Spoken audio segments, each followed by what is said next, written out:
संदीप सोनवलकर, अब मैं आपके पास आ रही हूं। महाराष्ट्र की 11 सीटें कल जहां पर वोटिंग होनी है और इन 11 सीटों के साथ मुकम्मल हो जाएगी 35 सीटों पर वोटिंग 48 में से।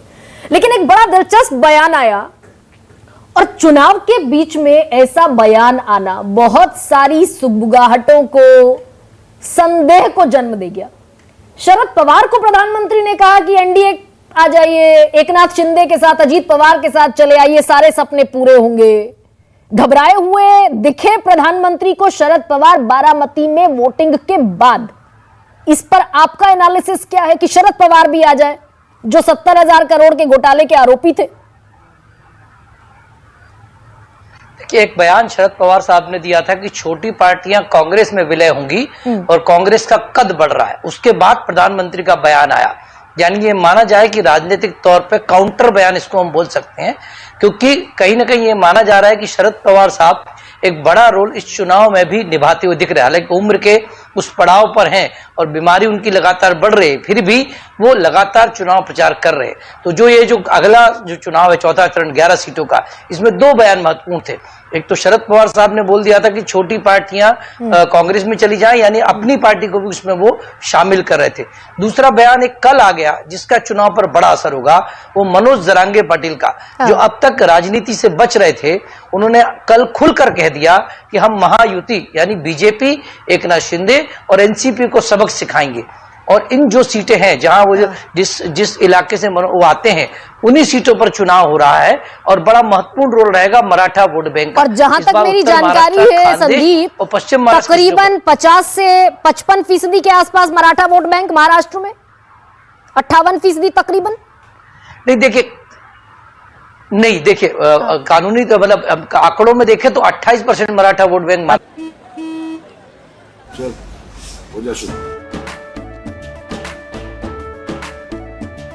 केसरिया से मन जोगी हुआ रे, दिल झूमे देखो पतवारा हुआ रे, दिल झूमे देखो पतवारा हुआ रे।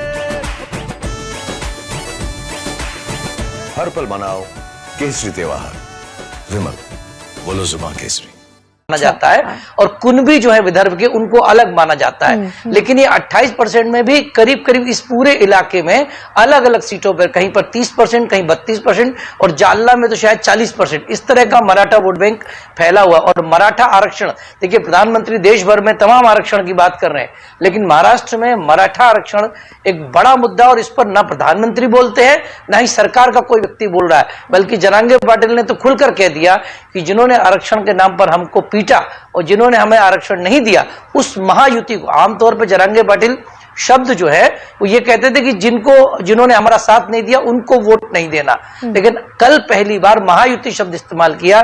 यानी जरांगे पाटिल भी कहीं ना कहीं कुछ तस्वीर बदलती हुई, या फिर उनको लग रहा है कि वोट जो है टर्नआउट बढ़ गया है, इसलिए कुछ इस तरह की बात कर रहे हैं। तो ये जो जरांगे पाटिल का बयान है, ये कितना बड़ा डेंट पहुंचा सकता है? देखिए सामान्य मराठा तो उनको मानता है। मराठा नेताओं ने हालांकि पोजीशनिंग अब तक सरकार के साथ रखी है, ज्यादातर मराठा नेता सरकार के साथ है, लेकिन जो सामान्य मराठा, देखिए उनका जब आंदोलन चला था उनके गांव से लेकर मुंबई की तरफ, तो लोगों ने अपने मन से न केवल पैसे लगाए, इस आंदोलन का कोई नेता नहीं था सिवाय जरांगे पाटिल के।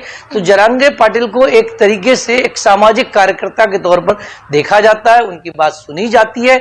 और ये चूंकि देखिए उस इलाके में जो सबसे महत्वपूर्ण है, ऑलरेडी किसान है, किसान और मराठा ये दोनों ही एक तरीके से एक साथ मिलते हैं।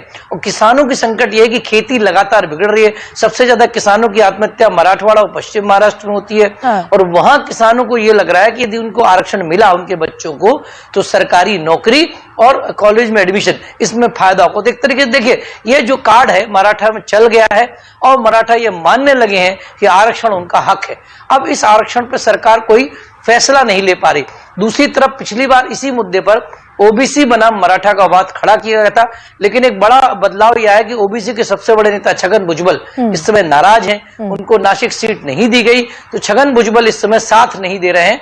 और उनका एक बड़ा समाज, माली समाज, जो खासतौर पर इस बेल्ट में नासिक और वो पूरे उत्तर महाराष्ट्र में बड़ी उनकी संख्या है, वो साथ में नहीं है। तो ये इस बार इतने दो सारे महत्वपूर्ण सीटों जो पर बड़ा इतने चुनाव हो रहा सारे है, नेगेटिव पॉइंट्स आप संदीप गिनवा रहे हैं, जरांगे पाटिल का बयान, छगन भुजबल की नाराजगी, छगन भुजबल मराठा आरक्षण पर भी आर पार की लड़ाई में खड़े हो गए थे, आग लगा दूंगा जैसे शब्दों का भी इस्तेमाल कर रहे थे छगन भुजबल जब कुणबी के साथ ही मराठा को ओबीसी आरक्षण देने की बात थी।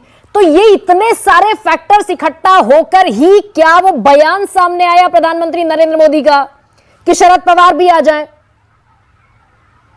इसको कैसे देख रहे हैं? जाहिर तौर पे देखिए शरद पवार को जो बुलाने का आमंत्रण है सीधे सीधे भ्रम फैलाने का, या यूं कहे कि एक संदेह, क्योंकि शरद पवार साहब के बारे में कहते हैं कि कब वो क्या करेंगे कोई कह नहीं सकता, तो एक संदेह फैलाने की कोशिश तो है। लेकिन शरद पवार साहब खुद स्पष्ट कर चुके हैं दोबारा तुरंत प्रधानमंत्री के बाद कि ये वो कहीं नहीं जा रहे। 2 सीटों का मैं थोड़ा सा उल्लेख करना चाहूंगा अंत से पहले।